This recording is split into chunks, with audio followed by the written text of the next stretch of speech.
and we are back with another Diffusion podcast episode. And this edition, a special edition, we have TftC founder, also A55 founder back for us, joining us in an amazing conversation. This is an episode that will be focusing on our major launch for the quarter, DAZ, our first product coming into the market. And of course, Hugo, first of all, I think it will be good for us to do a recap and tell us how did you end up on the network state movement? Because I'm pretty sure you have a hell of a background as well. So I joined the network state idea and movement back in late 2023 when, by complete coincidence, I read the network state book from Balaji that someone from the Drex in Brazil shared with me. And it resonated a lot with a lot of the convictions, but also playbooks that I had been executing for a while under the fintech aspect. And it was a great opportunity to first ideate and then try to understand how to build a similar playbook within the governance space. So yeah, it was actually this connection between digital finance, decentralized finance, the institutionalization of decentralized finance, and the possible natural next step that was the network state.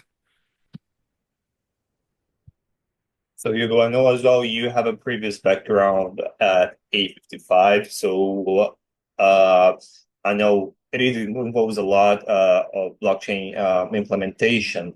And when it comes to network state, of course, it's much wider than just blockchain and crypto. But what is your understanding? Like, how did you gain understanding of applying like emerging technology like blockchain, of course, AI as well, and to what we're developing at tools? We'll get to the point that we're talking about the product itself, but I think it would be good to provide whoever is listening, how did you gain understanding of what we're doing? So I think that now we have technologies that are orders of magnitude superior to the existing technologies that were available when existing institutions and existing national states and even national markets have been created. So we first have a much more powerful communication tool than the printing press, which is the web, irrespective of being Web 1 or Web 2. We have a much more powerful way to store information and to store values than traditional paper-based bureaucracy through those peer-to-peer networks that enable scalability and enables security and transparency. And all those technologies are atoms agnostic, basically. So they run on the bits. So they're also borderless by nature, and they inherently untie their execution from zip code, which also is a massive shift from traditional zip code-based national states and zip code-based national markets.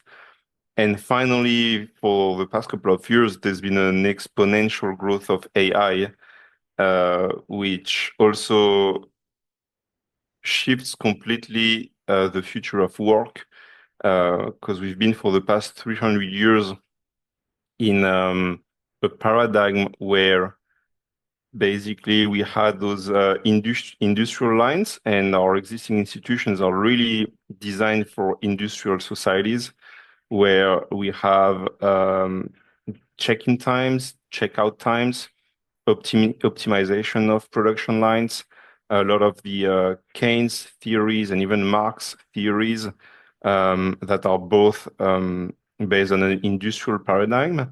Then we had this very weird decades of a lot of new services, mostly financial services, and the extension of these industrial societies, but with offices, and the advent of computers, where people were still like checking in and checking out and still working in national companies and national states, producing services and less and every time less physical products, but still under an industrial kind of governance.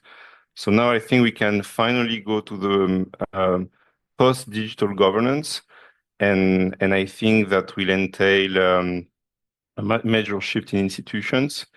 And I think AI is accelerating this because it's substituting a lot of those tasks that people were doing, intellectual tasks, and that was still employing a large part of the population. And I think that will be a major call also for new institutions. And there is something very interesting about startups. Like it's quite obvious that like we've been through a lot of like new startups, right, rise in the last years, and we can foresee that new startups will arise as well as a result of the AI technology that accelerate and kind of like automate operations in the speeds that never possible before. So that's probably try to tie this with DAS. So DAS is a platform that will allow people to have access to a digital economic zone. Yeah. And that digital economic zone, you will be able to create your own startup that, but also operate as an autonomous professional, as an entrepreneur. And of course, as I mentioned, with the rise of new startups, they are all looking for a place they can truly innovate. So of course, I provide here the audience with a brief overview of the DAS product, but I would like to hear from you, how will this all work? Like, what is DAS? Which digital economic zone will be operating firstly through DAS for people to understand? DAS is stands for Digital Access Zone, where one of the major digital access is indeed digital assets. So it's an institutionally and constitutionally recognized internet and digital territory where specific laws, civil laws, common laws apply into a commercial and civil law sandbox within the country of Tanzania, and more specifically within the Autonomous Republic of Zanzibar in Tanzania. So the structure of the zone is basically a parallel state, a special economic zone sandbox that is regulated by ZICTIA, which is our minority partner in Zanzibar. ZICTIA is the infrastructure and telecommunications regulator in Zanzibar. It's a zone that has been approved and signed off by the president of Zanzibar, so Hussein, and that is hence allowed institutionally recognized by a decree that has been signed in December last year. That makes it the last and more modern special economic zone in Zanzibar. Zanzibar, as many African countries, as many countries in the global south, the proud south, and generally speaking, all over the world, has been growing a lot through special economic zones. So the more common ones are around infrastructure, logistics, industrial processing, real estate, and obviously tourism. And this one is the sixth chapter of Special Economic Zone to create an environment that is very competitive within the digital space. So that's for the legal aspect. There's a holding company, a property company, which is this joint venture between ZICTIA and our local partners that are called Our World. Our World is a venture creator that's an open source, people first, planet first holding, creating a new paradigm of augmented collective intelligence through multiple ventures. The Digital Economic Zone is one of those ventures. So they own the zone as a property holding company. And there's a property company operating company agreement where we are the operating company, so the operator that can operate the governance, program the governance, design the governance, and distribute the zone to its residents, and operate the interface and the channels of all this. So that's for the technicalities. I can get into the elementary functionalities, and then we can make a deeper dive into some of them. So the elementary functionalities is becoming a digital resident in digital Zanzibar in a very similar fashion to what Estonia has been doing through the e-residency program that unties zip code from residency. And um, as part of this, residents can create their login within the zone, they can create their profile, and then they can create the first functionality, mostly for individual entrepreneurs and liberals, which is their company as a solopreneur. So they can register for in less than a minute, and for $20 setup plus $20 a month, a fully fledged company with pretty competitive taxes and a world-class digital infrastructure to operate it remotely. And there's also, by the way, a physical territory attached to this. So the main intuition is not necessarily to go to Zanzibar and to live in Zanzibar, but it so happens to be a beautiful place. It so happens to be a very touristic place, and it also so happens to be extremely representative from a historical perspective, mostly when it relates to freedom, because Zanzibar, and mostly in some iconic places like the Mbweni ruins, has been one of the biggest hubs for slavery a few centuries ago, mostly the slavery between India, the Middle East, and East Africa. So it's also like a huge symbol when it comes to creating a freer world. So I also highly encourage people to get to know Zanzibar, to get to know the zone, and to spend some good time in the island, specifically in the peninsula of Fumba, where the vast majority of the physical territory will be attached and where all those new governance systems also apply. Oh, thanks for that, Hugo. Okay, I think the most important aspect of it that people should understand is first is 100% legally recognized by the local government. So that's a huge movement when we're talking about cloud institutions. I know like how like complicated it can get when you get into the gray zone, and getting regulatory clarity and government support facilitates a lot. So it's an amazing move having a partner like the government in Zanzibar. I think that's the first thing people who should be very, let's say, uh, uh, kind of like understanding that what we are doing here is bringing, like, especially for people that usually have their wealth in crypto, that they will have a place to park their wealth and not be worrying about it. We are moving towards a world that compliance is getting like it's more necessary every day in the blockchain industry. So having jurisdictions of the one in Zanzibar is very important. But I would say it's just a start. The second point that I understood and people should understand as well, it's a growing ecosystem. It's just a start. So we can foresee that the ecosystem will expand, and I think that goes with my another question to you. So DAZ looks like very much like an interface to people to step into this, and very easy, to be honest, for what I saw already testing the platform. But what can, let's say, an average internet user, a person that is already working online as a gig worker, as a digital nomad, as a remote worker, or even like a founder of a startup, an entrepreneur, what is the first benefit that they can get at the moment they created a legal person on DAZ, and what else are we planning to deliver them on long term? The main advantage for those users is economic freedom, financial freedom, and ease of doing business within internet-first communities. So we created first a very compelling digital infrastructure.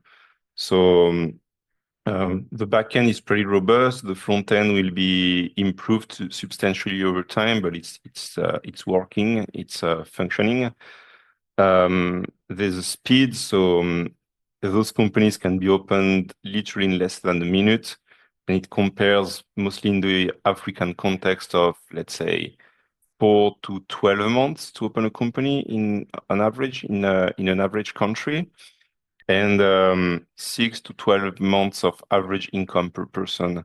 That compares to, again, $20 setup, and then a recurring $20 a month in our context. Then, in terms of infrastructure, we have a dual centralized, decentralized cloud backbone. So the base infrastructure has been developed with the best DevOps practices under traditional centralized cloud. But we are also, in the next few months, connecting this and plugging this into a decentralized cloud with a threefold, which is one of the ventures of our world that provides a decentralized storage, compute, and network system that has nowadays more than 5,000 nodes, and that should offer a complementary decentralized sovereign public infrastructure for the zone, where AI mostly can run securely, can run fast with very low latency, and with high redundancy and high security levels. Then there's the tax consideration. So we do want companies to pay taxes. We do want to retribute our host, the Zanzibari and by extension Tanzanian government, for making all this happen and invest in local infrastructures and in local communities and in local health and local education. And again, on this, I highly encourage to visit Zanzibar. Zanzibar is doing an amazing job in terms of public policies and in terms of creating interesting infrastructure for its population, mostly when it comes to the digital sphere. So there are taxes. Taxes are set as 5% on net income, and with quarterly payments, and we at some point will move to monthly payments. And it's also programmable, so this can be programmed on chain as well if need be, to make it a seamless experience. And I think it's a very compelling tax situation, mostly for services, mostly for entrepreneurs. We saw this all over the world. Europe, for instance, is in a very dire situation from a fiscal perspective. Europe has to raise taxes because the welfare state basically requires like a very high contribution from the private sector. And as Europe tries to reindustrialize itself, the service sector will very likely pay the bill. And so that's why it will become every time less competitive for service-based and technology-based entrepreneur to thrive in Europe. When we look at other geographies and other big countries in Latin America, and taking the case of Brazil, it's no different. So there's an existing tax reform in place called Reforma Tributaria, and where taxes should progressively move from 12% to 28% on services, which will be like a massive burden as well for entrepreneurs. So the whole idea of the fiscal reform is to unify taxes, to have less local autonomy, and to have a sort of almost flat tax. And here again, the objective is to industrialize Brazil at the expense of the service sector, so hence at the expense of tech. So it's going to be a very challenging place to thrive and be competitive in Brazil with this kind of tax infrastructure. So it's also like an interesting consideration. And then comes regulatory visibility and a clear environment for disputes, a justice that is fast, very fast dispute resolutions, very fast litigations, and we provide all this with near instant dispute resolution. We have all the committees within the zone. We can escape a lengthy and expensive justice when it comes to commercial disputes. there's the crypto and digital asset components. So all the invoices and transactions can be paid and settled and programmed either in fiat or crypto. Everything is smart contract based. So this is the full package we offer. And we understand that it's a prerequisite in 2025 to thrive as a digital entrepreneur. We are launching the solopreneur module by the beginning of April. And right after, we will also launch the multi-stakeholder, so multi-shareholder, multi-director companies, and subsequently cooperatives within the zone to make sure that we embrace the full stack of organization types that typically capture economic development and wealth. Amazing. Thank you, Hugo. That was very insightful. And I think I can extract like two important messages for people that are looking for like more flexible environment to innovate, DAZ is your entrance for it. As you mentioned, in Europe, innovation has been stifled, but majorly because of like new legislation in Brazil as well. For whoever is into tech, it becomes quite difficult for you to come with even competitive products because you're just starting as a company and you don't have, let's say, enough fat to burn at the end of the day. So you need a very, let's say, flexible environment to start operating. And in that sense, if you already have a startup or planning to have one, that will be your entry to, let's say, a regulatory sandbox in that sense. But also for professionals, if you're are a mobile worker, you're already like getting paid in crypto. You're already getting like your contract settled in dollar. Having that kind of jurisdiction would also provide you with much, let's say, attractive tax regime. So that's one positive point as well for these profiles. But now, expand a little bit more on the aspect of the global commerce. Uh, I've been in Malta myself. I know like Malta is not exactly a special economic zone, but it turned out to be a place where big businesses, especially coming from Asia, they entered in, they set up a business, hired people from Europe. Some people they even got hired remotely. So thinking about that perspective, imagine you're a business that they're looking to expand operations throughout Africa, throughout Europe, or even Latin America. What kind of facilities they will find to establish themselves there.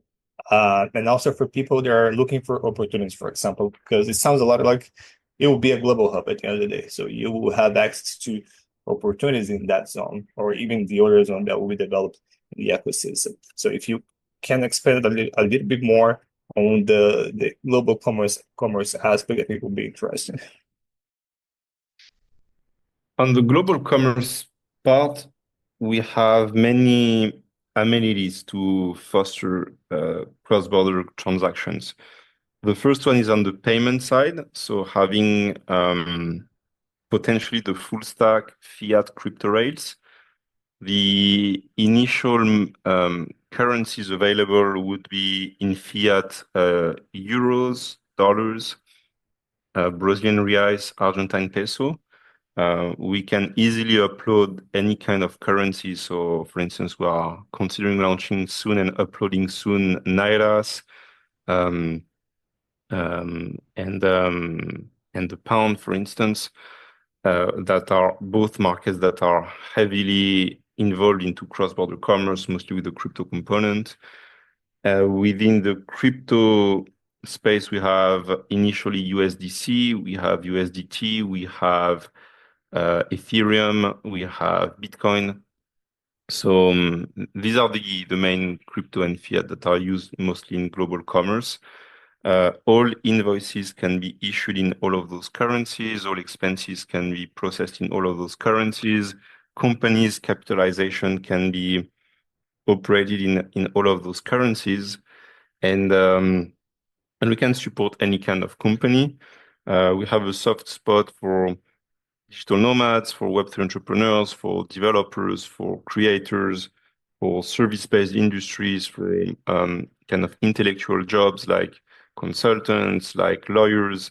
We have a soft spot for contractors, so all the future of work, gig economy, where people are just direct contractors and sell much more one or a sequence of services rather than their time, like an industrial factory or industrial line.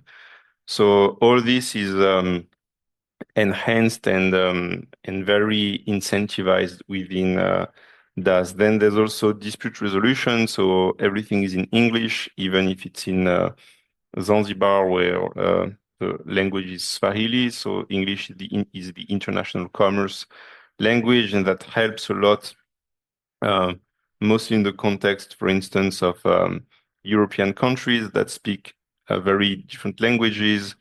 Latin America that speaks predominantly Portuguese and Spanish, and that has very, very little language amenities or a sort of international board of trades where everything is set in stone, English and Portuguese.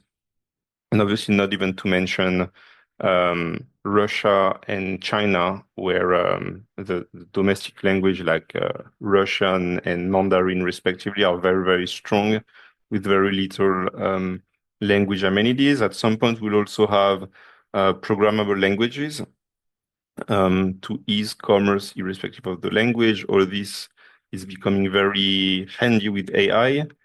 And we will also have a module probably by the end of April where we will be able to X-ray and almost clone companies, any kind of companies, even physical product, to basically clone the non-physical, non-atom part of the company and extract and clone all of its value added that is based on, let's say, service-based workers' goodwill and not just the product. So we can have the let's say just the at cost physical products still booked within the traditional nation states, but everything that characterizes a value add within a even a physical product and obviously services could be booked onto those zones to become efficient, because what creates a value added on a product, even if it's a physical product,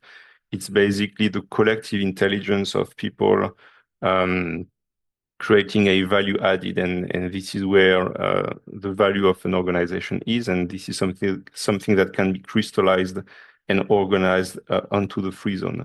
So all these are functionalities that are very interesting from a global commerce perspective, and obviously all importers, exporters, and global businesses or businesses inserted into global supply chains, including the internet, which is a global supply chain in my view, could benefit from that.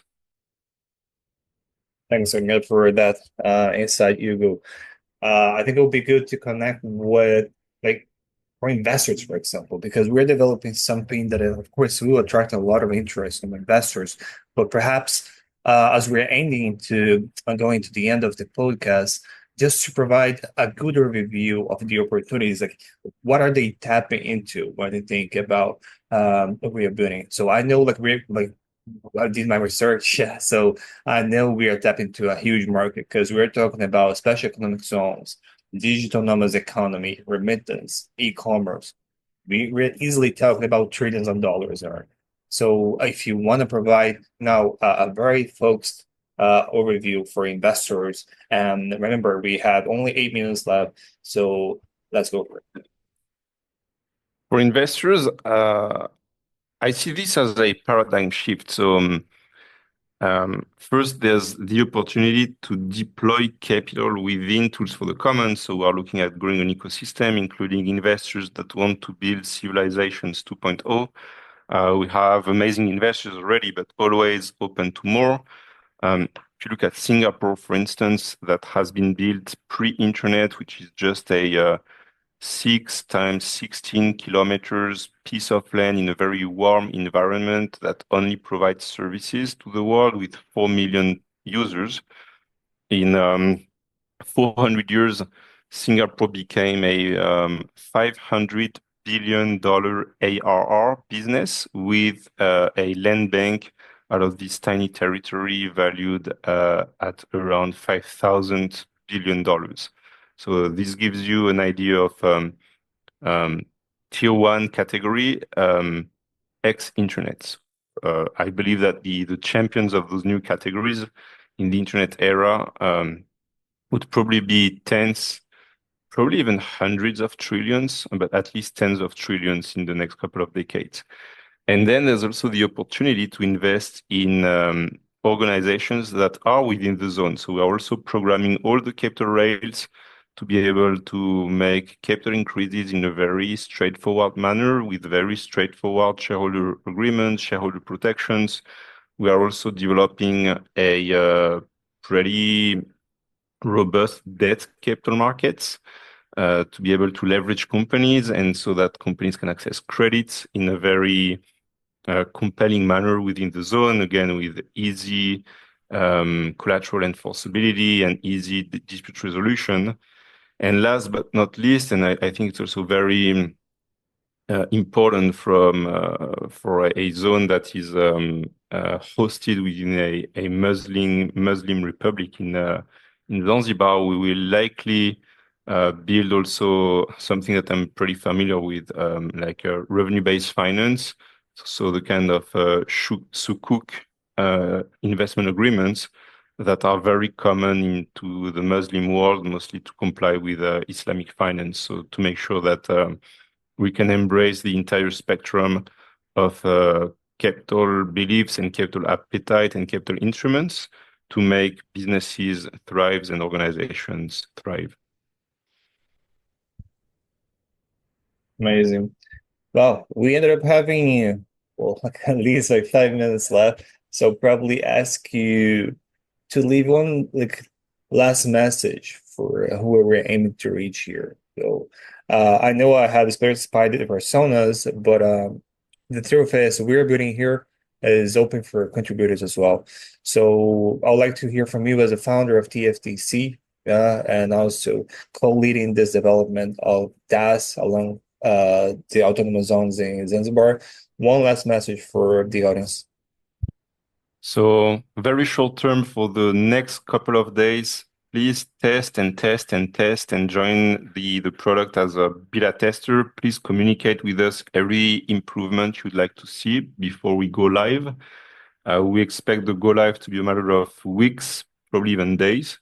So don't miss this opportunity to beta test even for free. And then when we'll be going live, everything will be charged, obviously. And you're happy to join as well. So join us, join the zone, communicate some suggestions as well, and help us make this product thrive and build amazing governance products from Africa to the world. Amazing. Thank you, Hugo. Well, I'll leave one last message as well. So as Hugo mentioned, this is intended not only for Africa, but as you understood, for people coming from Europe, people coming from Brazil, from Latin America, from even like Central Asia, whoever is looking to truly innovate, to get an environment, a digital environment, easy to do business, to open a business and operate with regulatory clarity and legality, of course, compliance. That's the place you're gonna find if you get into DAZ. So it should be easy. I believe in the future of business being as easy as you press a button, you open a business, and what we are building is actually truly aligned with that. Moving from paperwork to digital plays, of course, a huge part in that as well. So what we're doing here, of course, will leave a legacy for institutions around the world. For who is listening, it may not sound familiar, but it looks quite a lot with governance as a service. So you will get all the typical services you expect from a local government, but in a much faster, efficient, and of course, low cost for who is aiming to operate that. So anyway, we're ending this episode here. One more amazing episode with Hugo. That's the second episode. I recommend you to watch his first episode. Of course, the first episode is much more, let's say, conceptual. It was a few months ago when the product was still in its design phase, but it also provides you a wider view of what we're building. So I'll probably I'll link the link of the first episode with Hugo on the description, and I'll see you on next week. Bye.